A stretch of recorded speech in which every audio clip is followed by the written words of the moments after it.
A first-class ticket is supposed to mean luxury and comfort. But what happens when someone decides you don't belong there? As tensions rise mid-flight, the cabin watches in stunned silence as an unexpected figure steps forward and changes everything. Let us know in the comments. Have you ever experienced a moment when someone underestimated you?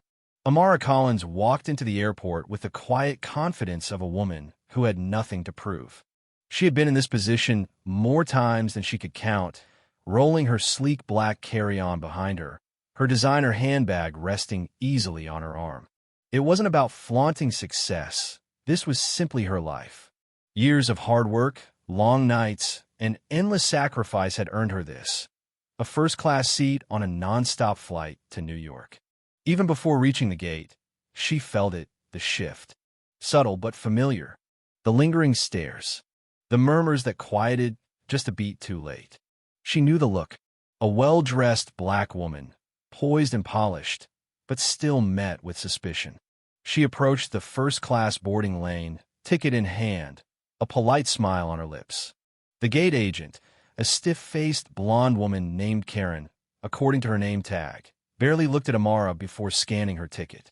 The scanner beeped its approval. Still, Karen hesitated. Her eyes flicked up, laced with skepticism. "This is for first class," Karen said. Her voice held an unnecessary edge. Amara met her gaze, smile unwavering. "I know."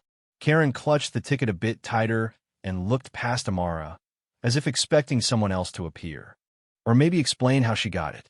"Are you sure this is the right ticket?" "First class is for." "For what?" Amara asked, her voice calm, head slightly tilted. "Paying customers?" A flush rose to Karen's cheeks, but before she could respond, a businessman in his 50s behind Amara grumbled, tapping his watch. "Can we keep this moving?" Karen relented, returning the ticket with pursed lips. "Enjoy your flight." Without a word, Amara walked toward the jet bridge, her spine straight, her pace measured. She wouldn't let Karen rattle her. Not today.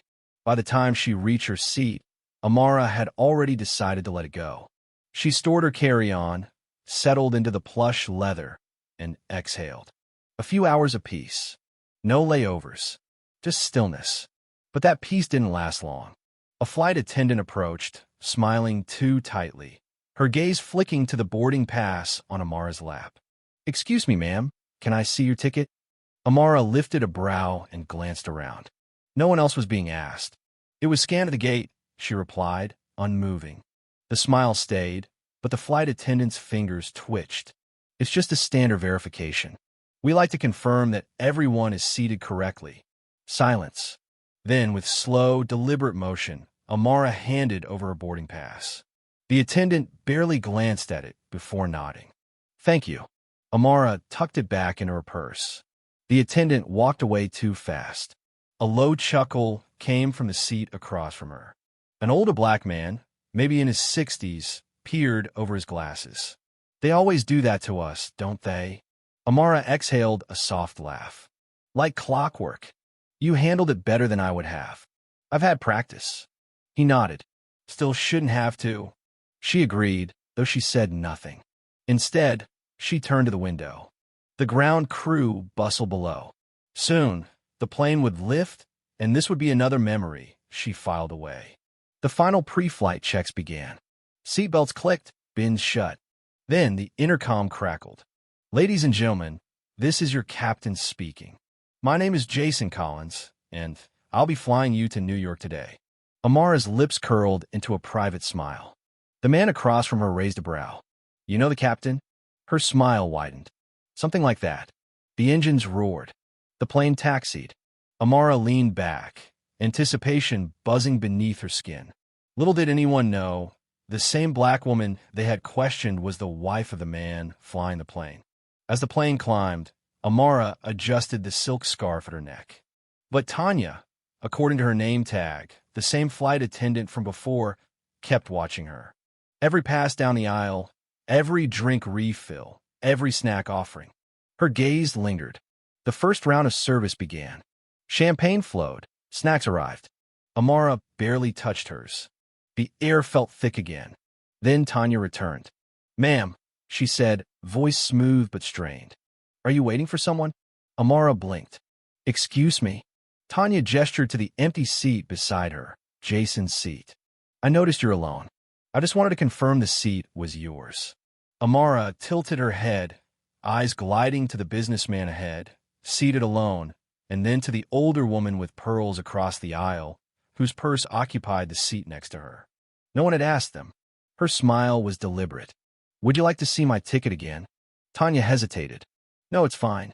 We just like to make sure all first-class seating is properly accounted for. Do you? Tanya shifted. Would you like a refill? Amara declined. From across the aisle, the older gentleman murmured, They really don't know when to quit. Amara shook her head. No, they don't. The flight leveled. The seatbelt sign dimmed. Passengers settled in. Amara tried to read, but a hushed conversation caught her attention. I'm just saying, I haven't seen her before, Tanya whispered. Another flight attendant replied, tone exasperated. She has a ticket. You saw it. I know, Tanya said, but it's just unusual. Let it go, the male attendant said flatly. Before someone files a complaint. Amara stood, calm and composed. She approached the galley. Tanya stiffened. Unusual? Amara said, voice low. Tanya turned. I'm sorry. You were talking about me, weren't you? Tanya fumbled. I was just making an observation. I hadn't seen you fly with us before. Do you memorize all first-class passengers? No, of course not. I just thought I didn't belong here. Tanya faltered. Amara smiled just barely. I've been flying first class longer than you've been serving peanuts.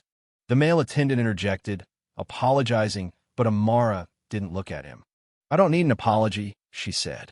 I need you to stop treating people like they need to earn their seat in your eyes. She returned to her seat, silence following her.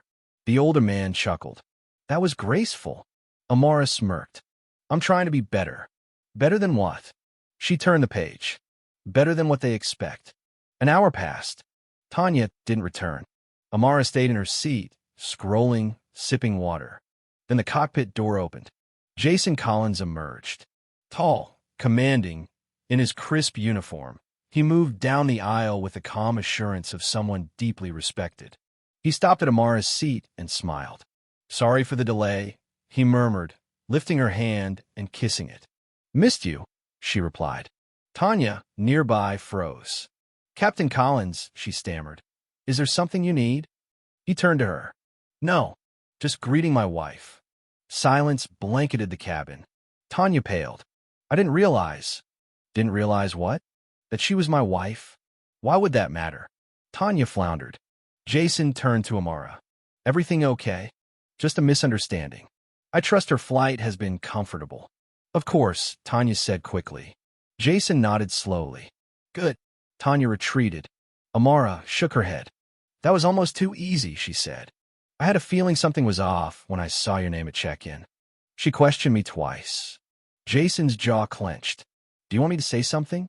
Amara considered it, then shook her head. She knows now. The older man chuckled. Smoothest checkmate I've ever seen. Jason returned to the cockpit. A few minutes later, Tanya reappeared, tentative. Mrs. Collins, she began. I wanted to apologize. Amara didn't look up immediately. When she did, her voice was even. You made me uncomfortable. Tanya flinched. I am sorry. I accept. But next time, try respecting people before you learn who they are. Tanya nodded, shame in her eyes. The rest of the flight passed in quiet. When the plane landed, passengers gathered their belongings. Tanya appeared once more. Mrs. Collins, I really do apologize. Amara looked at her. I appreciate it, but I've heard it before. Respect shouldn't come after recognition. Tanya nodded. You're right. Amara rolled her suitcase toward the front, where Jason waited. Mrs. Collins, he said formally. Captain, she replied with a playful smile. The businessman passed them. Smooth landing, Captain. Thank you, sir. Amara smirked. Think he was embarrassed? Definitely. She looked back at Tanya. Think she was? Absolutely. Jason took her carry-on.